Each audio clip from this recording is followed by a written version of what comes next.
Okay. Meron akong magic para sa inyong lahat.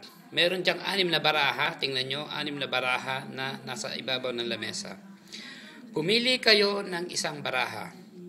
Ilagay nyo sa inyong utak kung ano ang nakupili nyong baraha. Huwag nyo sasabihin dahil hindi ko naman kayo maririnig. Hindi ko kayo nakikita, hindi ko kayo kilala, pero mahuhulaan ko kung anong baraha ang inyong pinili at kung ano yung barahang nasa utak nyo. I-touch mo kung aling baraha ang iyong gusto. I-touch mo.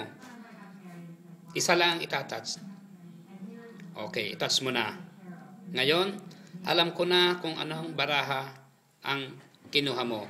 Kung alin ang mawawala dito sa mga barahang ito, yan ang baraha mo. Eto na.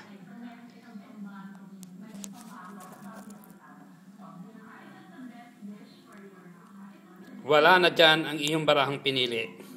Ibig sabihin, kung ano yung nasa utak mo na wala.